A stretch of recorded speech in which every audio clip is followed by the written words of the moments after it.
À vos côtés aujourd'hui, Béatrice Rulle, Pascal Scarini, politologue, pour évoquer la première session du nouveau Parlement. Bonjour Pascal Scarini. Bonjour. Merci d'être sur Radio Lac. Nouvelle législature donc, qui débute aujourd'hui, la 51e.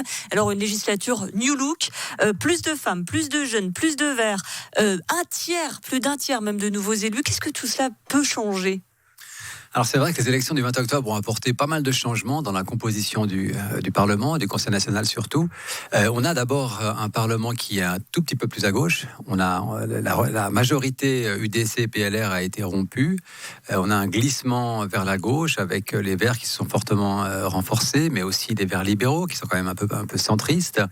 Ça veut dire qu'au niveau des alliances, on pourrait imaginer des alliances plus fréquentes centre-gauche. Ça veut dire le PDC avec les Verts libéraux et les Verts et les socialistes qui arrivent typiquement sur des questions liées à l'environnement, à la lutte contre le changement climatique, à faire des majorités pour des politiques plus ambitieuses que c'était possible lors de la législature 50 qui vient de se terminer. Les Verts, justement, vous en parlez, ils sont entrés en force dans ce Parlement. C'est la première fois qu'ils ont autant d'élus. On a envie de dire qu'ils n'ont quasiment pas le droit à l'erreur.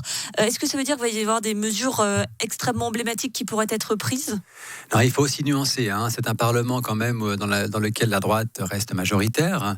Et on sait qu'en Suisse, on ne gouverne pas à coup de révolution. On gouverne à coup de petites touches, de mesures incrémentales qui progressivement changent les politiques. Même si les Verts se sont nettement renforcés, ils n'ont pas la majorité, loin de là, et la gauche l'a pas non plus. Donc on va plutôt essayer par touche, comme je disais, par mesure de réforme relativement modeste pour l'instant, mais petit à petit, de faire des changements. C'est comme ça que ça se passe dans la politique suisse. Un focus sur la députation genevoise qui, elle aussi, a été largement remaniée, à l'image du Parlement, là aussi, plus de verts, plus de femmes, plus à gauche. Oui, et Genève, c'est vraiment un peu paroxystique dans le changement, puisqu'on a quand même, sur 12 élus, on a seulement 4 sortants, 8 nouveaux ou nouvelles.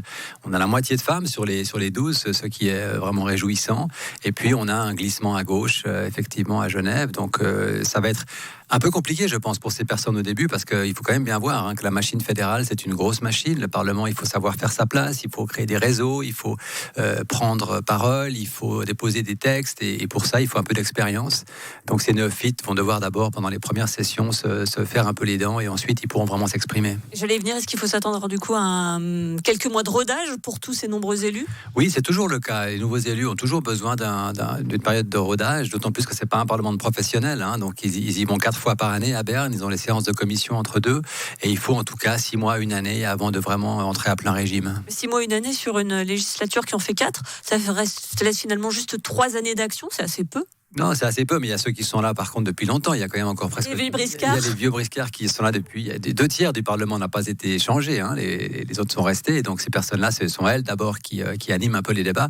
Et puis après, les néophytes, bien sûr, tout dépend des personnes. Il y en a qui déjà, après 2 sessions, commencent à déposer des textes, à intervenir de manière assez vive dans les débats. Ce qui se joue beaucoup, bien sûr, c'est la question des commissions, puisque c'est vraiment là que se fait le travail désormais. Donc il est important que ces personnes soient très actives dans leur commission, se spécialisent et deviennent vraiment experts dans leur domaine. La première mission de cette nouvelle Assemblée fédérale, ça va être d'élire le Conseil fédéral. Alors là, il y a la grande inconnue, oui ou non un conseiller fédéral vert. En l'occurrence, ce serait une conseillère fédérale, Regula Ritz.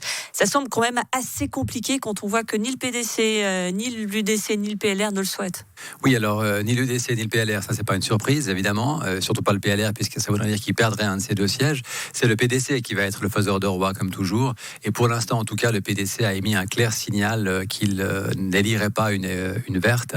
Levra a essayé hier dans la presse dominicale de mettre la pression, de ce côté-là. Oui, en disant que si le PDC n'aidait pas la gauche à faire passer une élue verte cette fois-ci, eh bien le PDC risque carrément de perdre son propre siège dans 4 ans s'il continue à perdre des voix. C'est un peu une tactique évidemment, mais je ne suis pas sûr qu'elle va prendre. Est-ce que le peuple serait prêt à entendre, même si on sait que forcément c'est toujours un peu long dans la politique suisse, mais qu'il y a un tel revirement des Verts aux 2 chambres, y compris au Conseil des États qui est censé être un peu plus conservateur, et que finalement ça ne soit pas représentatif au niveau du gouvernement? Je crois que tout le monde sait qu'en politique suisse, encore une fois, les choses vont assez lentement. On ne fait pas des révolutions, on procède à des réformes par petites touches. Et ça vaut aussi pour le Conseil fédéral. Généralement, on attend qu'un parti confirme sur au moins 2 élections sa progression avant de lui céder un siège.